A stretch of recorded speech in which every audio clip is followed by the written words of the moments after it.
Halo semua, Zakir Naik dijadwalkan akan melakukan dakwah di Indonesia. Tetapi sebelum itu, Zakir Naik diwawancarai oleh Richard Lee dalam podcastnya yang berjudul 6 pertanyaan tersulit DRL, Dr. Zakir Naik nggak bisa jawab, tanda tanya. Jawabannya adalah ya. Zakir Naik muter-muter melakukan berbagai kesalahan dan cacat logika dalam menjawab 6 pertanyaan Richard Lee. Dan pada video ini kita akan membahas apa saja kesalahan dan cacat logika Zakir Naik di dalam podcast itu. Jadi, simak video ini sampai selesai ya.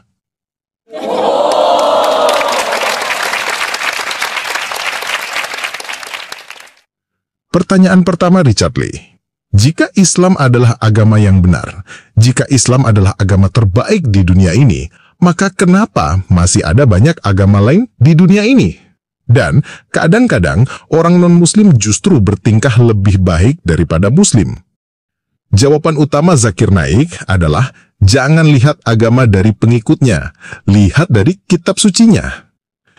Zakir Naik menjawab seperti ini karena dia sedang melakukan pengalihan isu, red herring, framing, atau trik ilusi untuk mengalihkan perhatian dari masalah. Kesalahan dari jawaban ini adalah agama itu bukan hanya kitab suci. Pengikut adalah salah satu aspek penting dalam agama. Walaupun ada sebuah buku agama, tetapi tidak ada pengikutnya, maka tidak ada agama. Perilaku buruk pengikut adalah kegagalan sebuah agama. Di dalam Kristen, kita diajarkan untuk menilai sebuah pohon dari buahnya. Kalau buahnya baik, pohon itu pohon yang baik. Kalau buahnya tidak baik, pohon itu tidak baik. Yang ditanyakan Richard Lee adalah, jika Islam adalah pohon yang baik, kenapa banyak buahnya buruk? Jawaban Zakir Naik adalah, jangan lihat buahnya, lihat pohonnya saja. Yang menarik adalah, Zakir Naik sendiri tidak konsisten dengan ucapannya, jangan lihat agama dari pengikutnya, lihat dari kitab sucinya. Setelah itu dia mengklaim Muslim adalah kelompok paling banyak memberi sedekah, paling jujur secara umum, paling banyak tidak menyentuh alkohol, paling taat menjalankan agama mereka. Ini standar ganda. Bilang jangan lihat agama dari pengikutnya, tapi ketika ada pengikut yang bagus, langsung bilang, tuh lihat pengikutnya. Lalu apakah klaim Zakir Naik ini benar? Sejujurnya, sebagian benar, sebagian salah. Negara-negara mayoritas muslim memang paling rajin ibadah dan paling sedikit mengkonsumsi alkohol karena memang dilarang beredar. Tetapi negara-negara yang paling banyak memberikan sumbangan adalah negara-negara non-muslim. 10 negara yang paling banyak memberikan sumbangan adalah Amerika Serikat, kemudian Jerman, Uni Eropa, Inggris, Prancis, Jepang, Swedia, Norwegia, Kanada, dan Belanda. Tidak ada satupun negara mayoritas muslim yang menjadi penyumbang terbesar. Sebaliknya, negara-negara mayoritas muslim adalah negara-negara yang paling banyak menerima sumbangan. Afghanistan, Yaman, Syria, Palestina, dan lainnya. Kemudian, yang paling jujur secara umum juga bukan muslim. 10 negara yang paling bersih tidak korup adalah Denmark, Finlandia, Selandia Baru, Swedia, Swiss, Singapura, Norwegia, Jerman, Belgia, Kanada. Sekali lagi tidak ada satupun negara mayoritas muslim yang masuk. Dan sebaliknya, negara-negara mayoritas muslim termasuk negara-negara paling korup di dunia. Irak, Libya, Yaman, Afghanistan, Syria. Kemudian Zakir Naik menyebut muslim yang buruk. Hanya muslim nama saja, atau muslim KTP, bukan muslim sejati. Ini adalah cacat logika yang disebut no true Scotsman, menolak semua contoh negatif dengan menyatakan itu bukan contoh yang benar, demi pembenaran atas suatu klaim, dengan sengaja tidak menggunakan pengukuran yang objektif, supaya menghindari konfrontasi dengan fakta yang tidak sesuai klaim.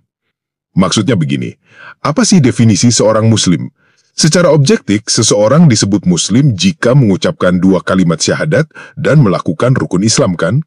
Ditambah terkenal alim, hafal Quran, sering diundang ceramah kemana-mana, mendadak ditangkap polisi karena mencabuli santri. Mendadak langsung bilang, oh itu bukan muslim sejati.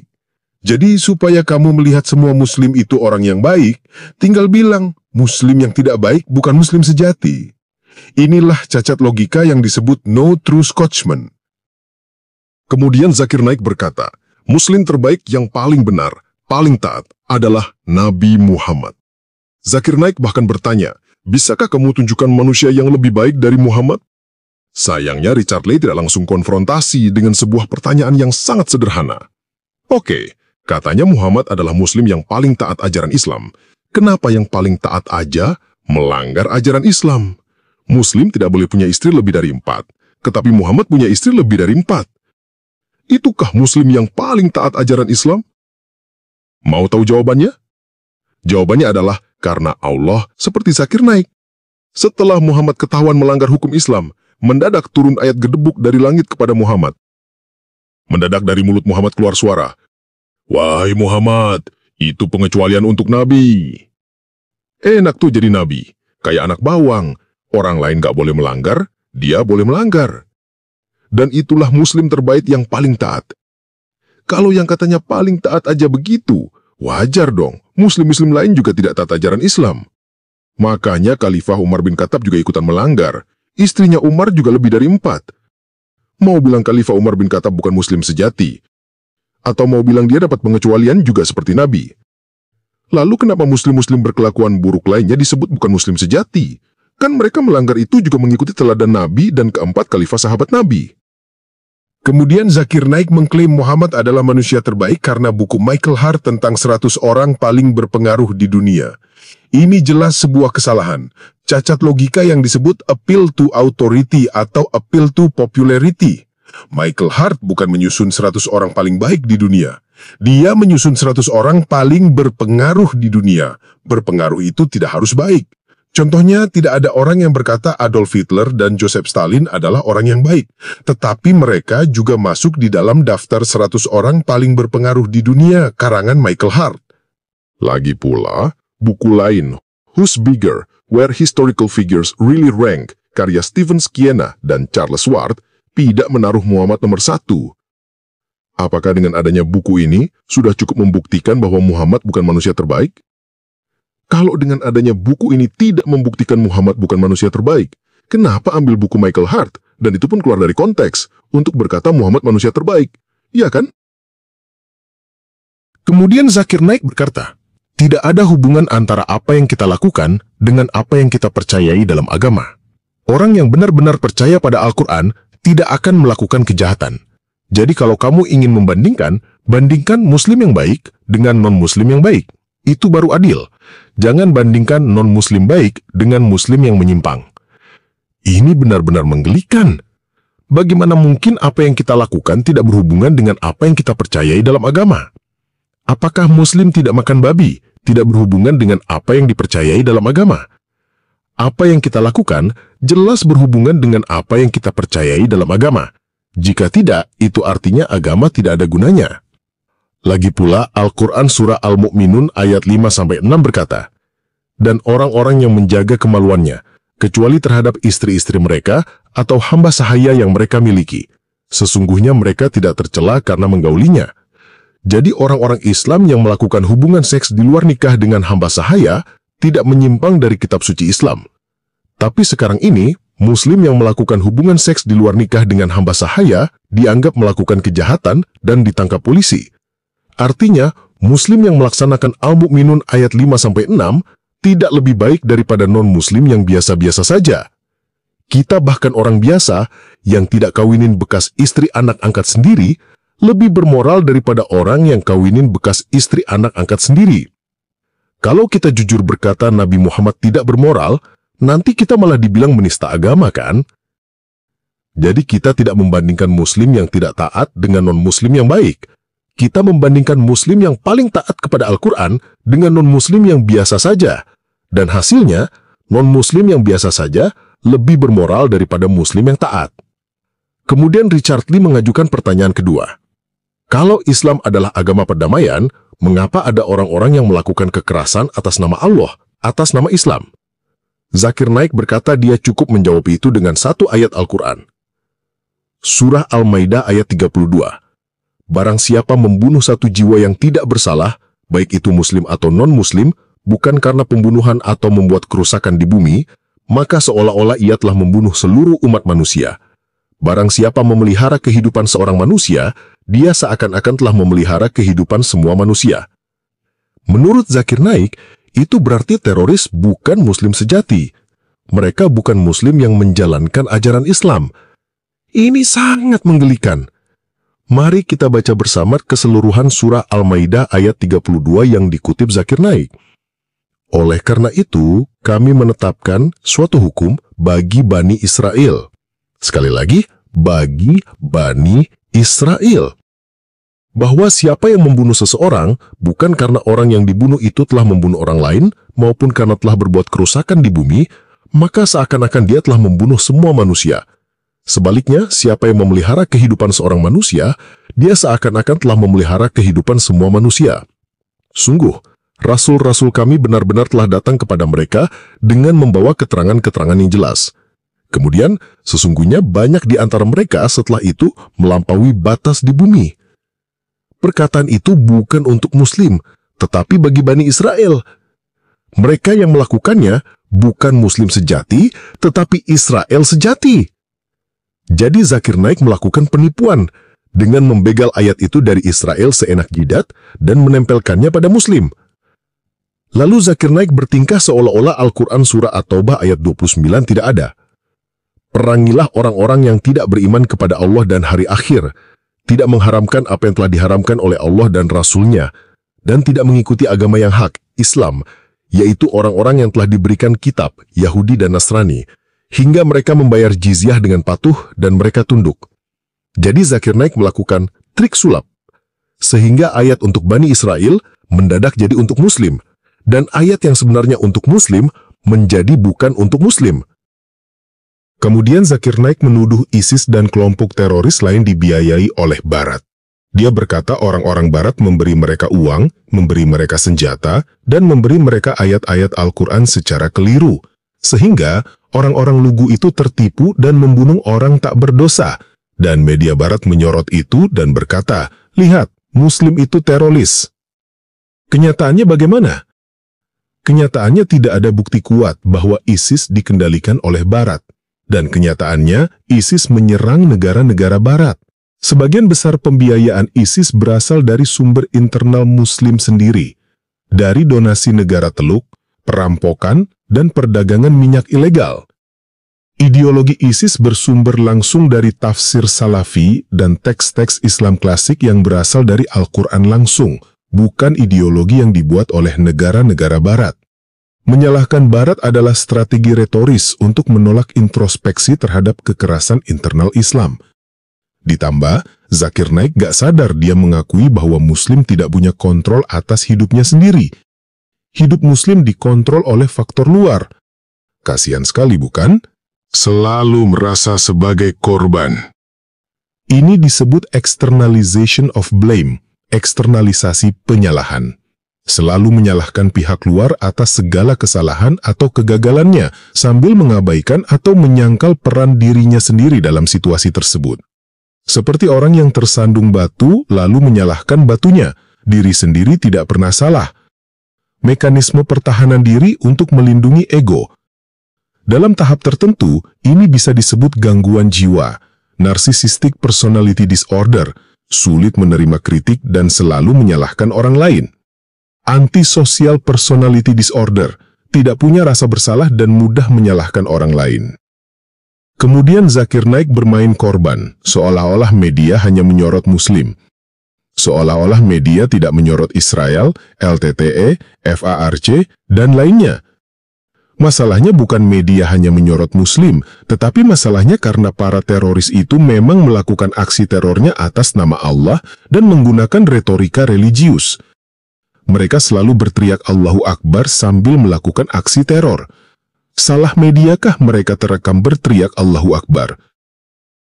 Zakir Naik berkata, semua ini hanya permainan politik atas nama Islam. Salah siapa Islam bisa gampang dijadikan mainan politik? Salah Amerika, salah Barat, salah media, atau salah Islam sendiri yang mudah dipermainkan? Kemudian Zakir Naik memberikan contoh orang yang tidak tahu mengemudi, menabrakkan mobil. Salah mobilnya atau salah orangnya? Ini adalah analogi yang salah. Agama itu sistem yang membentuk pemikiran umatnya.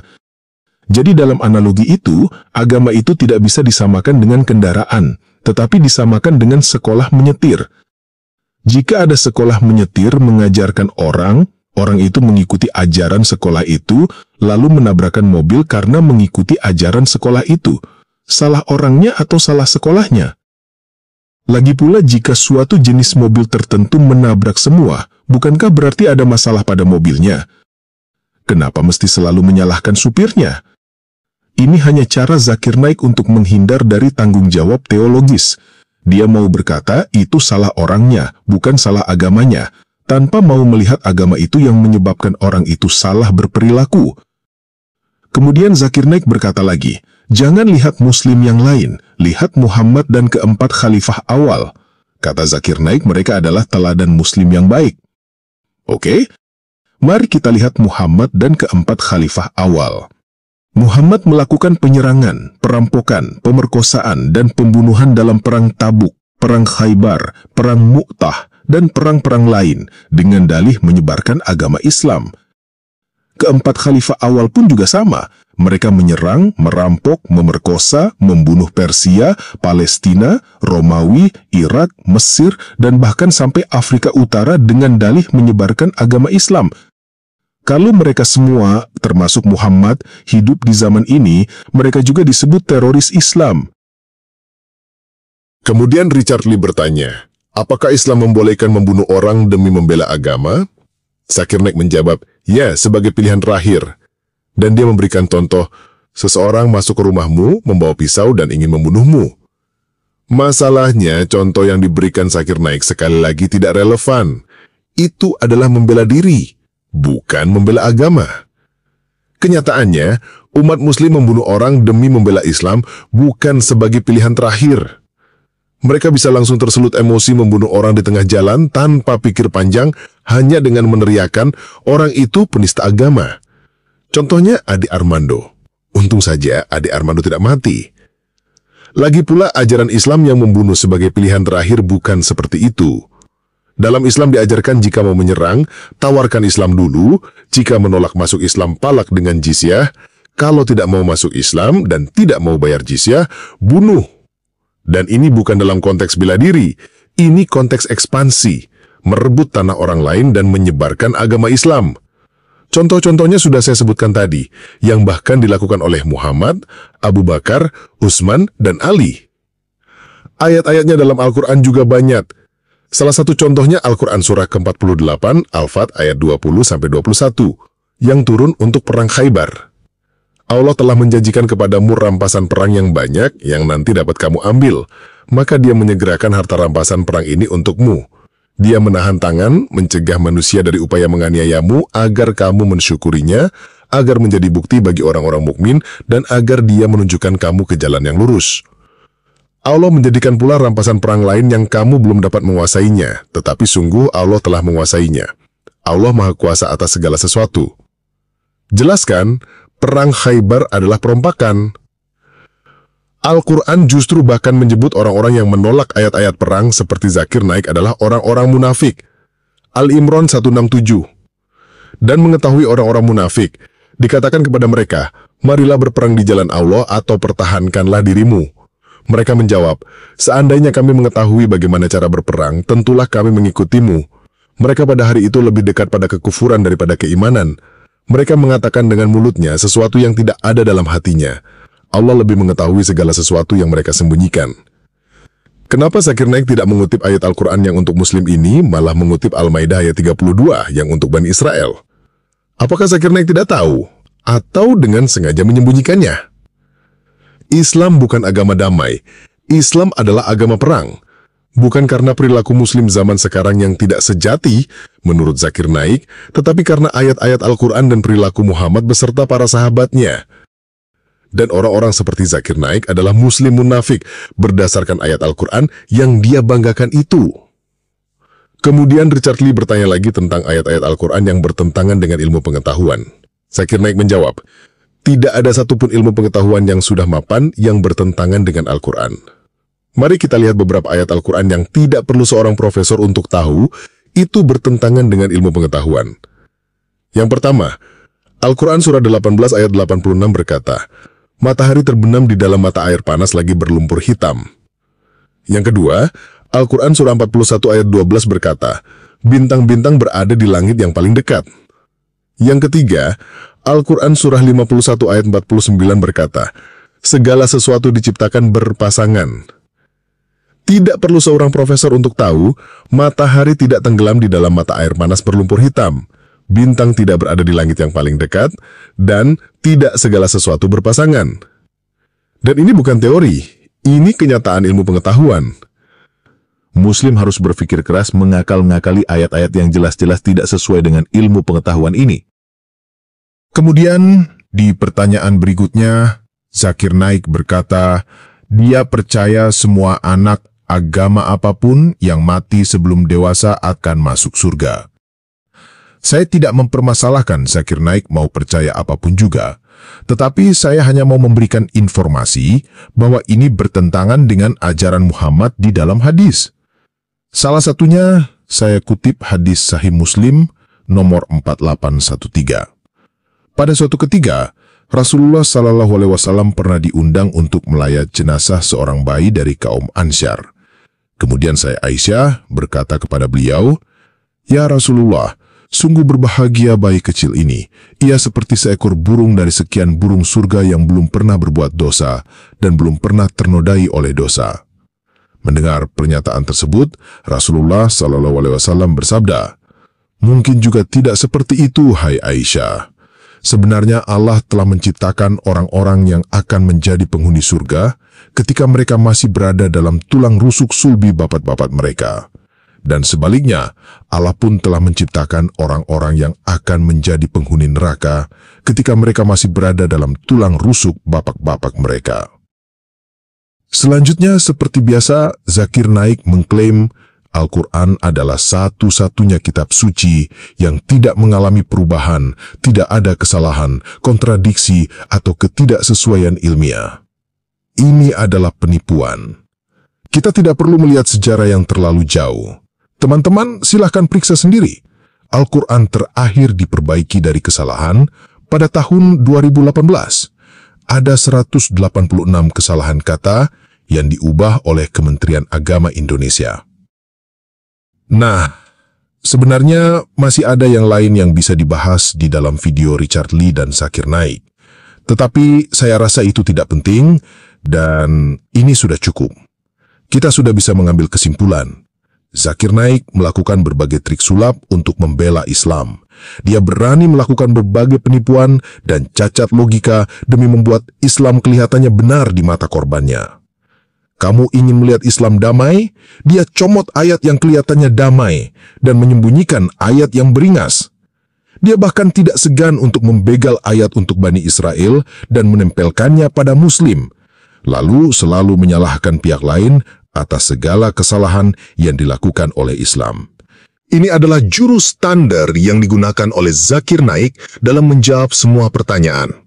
Terus terang, menurut saya, Zakir Naik adalah orang yang lebih baik daripada para teroris. Tetapi, berkata Zakir Naik adalah orang yang lebih Islam daripada para teroris, itu adalah penipuan. Zakir Naik adalah Muslim munafik yang tidak menjalankan ajaran Islam sepenuhnya. Dia tebang pilih. Para teroris itulah Muslim sejati yang menjalankan seluruh ajaran Islam sesuai Al-Quran dan hadis. Tetapi, tentunya dengan pengecualian. Segala sesuatu di Islam itu ada kecualinya. Kecuali Zakir Naik sedang mempraktekkan ajaran Islam yang disebut taqiyah. Muslim boleh berbohong dalam 3 hal. Berbohong kepada musuh, berbohong kepada sahabat, berbohong kepada keluarga. Termasuk berbohong untuk membuat non-Muslim kepada musuh supaya masuk Islam, dan juga berbohong kepada sesama Muslim, kepada sahabat, supaya tidak keluar dari Islam. Jika Zakir Naik memang dengan sengaja berbohong, melakukan taqiyah, berarti dia memang Muslim sejati. Dan itulah sebabnya saya menyerukan orang-orang untuk keluar dari agama Islam. dan jangan tertipu oleh orang-orang seperti Zakir Naik. Jadi jika kamu merasa video ini bermanfaat, bagikan video ini sebanyak-banyaknya supaya tidak ada lagi yang tertipu oleh Zakir Naik. Sekian video kali ini, Tuhan Yesus memberkati.